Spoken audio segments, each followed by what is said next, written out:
سعودی عرب کا ایک گاؤں لینا، جہاں پر حضرت سلیمان علیہ السلام کے لشکر کے لیے جنات کے کھودے ہوئے 300 کنویں بھی موجود ہیں۔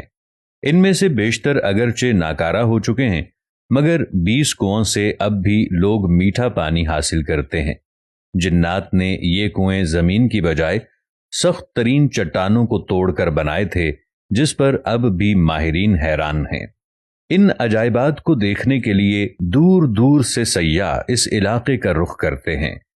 العربیہ کی رپورٹ کے مطابق سعودی عرب کا یہ تاریخی گاؤں لینا مملکت کے شمالی شہر رفح سے 100 کلومیٹر کے فاصلے پر واقع ہے۔ یہ قدیم علاقہ اسٹریٹجک اہمیت کے ساتھ متعدد آثار قدیمہ کی وجہ سے ملک بھر میں شہرت رکھتا ہے۔ یہاں ایک قدیم قلعہ بھی ہے۔ پرانے زمانے میں بیت المقدس اور یمن کے مابین پیدل سفر کا مشہور راستہ اسی گاؤں سے گزرتا تھا۔ عدن سے عراق جانے والی مکہ زبیدہ کی بنائی ہوئی مشہور سڑک درب زبیدہ بھی یہاں سے ہو کر جاتی تھی۔ اب بھی سیر و تفریح کے شائقین بڑی تعداد میں اس علاقے کا رخ کرتے ہیں۔ سعودی محقق حمد الجاسر کا کہنا ہے کہ اس قدیم گاؤں میں حضرت سلیمان علیہ السلام کا لشکر بھی اترا تھا۔ سلیمان علیہ السلام جب اپنا لشکر لے کر یمن جا رہے تھے تو یہاں ٹھہرے تھے۔ اس بے آب و گیا علاقے میں لشکر کو پانی کی ضرورت پڑی تو حضرت سلیمان علیہ السلام نے جنات کو حکم دیا کہ وہ ہنگامی طور پر کنویں کھودیں، تو جنات نے چٹانوں پر مشتمل سخت ترین زمین میں 300 کنویں کھود دیے تھے۔ یہ انتہائی گہرے کنویں اب بھی اصلی حالت میں موجود ہیں، جنہیں زمین پر اب بھی اپنا وجود رکھنے والا معجزہ قرار دیا جاتا ہے۔ جنات نے چٹانوں کو کاٹنے کے لیے ڈرل مشین کی طرح کوئی آلہ استعمال کیا تھا، جس کے نشانات اب بھی کنووں کے چاروں اطراف واضح طور پر دیکھے جا سکتے ہیں۔ ماہرین اس پر تحقیق کر رہے ہیں کہ جنات نے آخر کس طرح ان سخت ترین چٹانوں کو 60 سے 80 میٹر گہرائی تک کاٹ دیا تھا، اور انہوں نے کون سے علاقے کی مدد سے ایسا کام کیا تھا۔ اگرچہ ان 300 میں سے اس وقت صرف 20 کنویں ہی کارآمد رہ گئے ہیں، تاہم سارے کنووں کے نشانات اب بھی یہاں موجود ہیں۔ ان کنووں کو دیکھنے والا ہر شخص حیرت زدہ ہو کر رہ جاتا ہے۔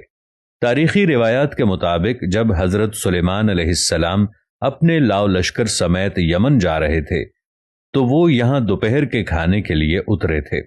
لشکر میں جنات کی فوج بھی شامل تھی۔ جب لوگ پیاسے ہوئے تو حضرت سلیمان علیہ السلام نے جنات کی فوج کے کمانڈر سبتر کی طرف دیکھا تو وہ ہنس رہا تھا۔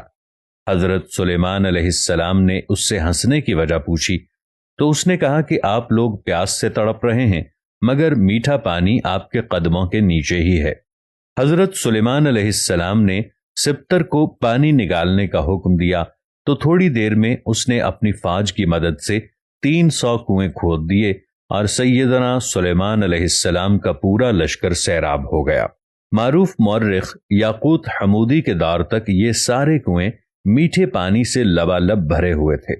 یاقوت حمودی نے اپنی کتاب معجم البلدان میں لکھا ہے کہ لینا عراق کے شہر واسطہ سے مکہ مکرمہ جاتے ہوئے 7ویں منزل پر آتا ہے۔ یہ علاقہ اپنے میٹھے پانی کے کنووں کی وجہ سے شہرت رکھتا ہے۔ ان کنووں کی وجہ سے یہ علاقہ بعد میں ایک تجارتی مرکز بن گیا، جہاں عراق اور عرب کے تاجر منڈیاں لگاتے۔ نجد سمیت سعودی عرب کے شمالی علاقوں کے لوگ یہاں آ کر خریداری کرتے۔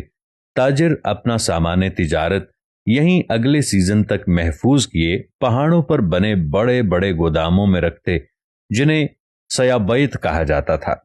یہ گودام اب بھی وہاں موجود ہیں۔ علاوہ ازیں یہ علاقہ مختلف آثار قدیمہ کی وجہ سے بھی شہرت رکھتا ہے۔ سعودی حکومت نے یہاں ایک شاہی قلعہ بھی تعمیر کرایا۔ 1354 ہجری میں تعمیر ہونے والے اس قلعے کو گارے، پتھروں اور لکڑیوں سے بنایا گیا ہے۔ واضح رہے کہ حضرت سلیمان علیہ السلام کو حق تعالی نے جنات پر بھی حکومت دی تھی۔ جنات نے ان کے حکم سے بیت المقدس کی تعمیر میں حصہ لیا تھا۔ وہ دور دراز سے پتھر اور سمندر سے موتی نکال کر لاتے۔ ان کی تعمیر کردہ عمارتیں اب بھی موجود ہیں۔ اس کے علاوہ بھی حضرت سلیمان علیہ السلام جنات سے بہت کام لیتے تھے، جس کا ذکر قرآن کریم میں واضح طور پر کیا گیا ہے۔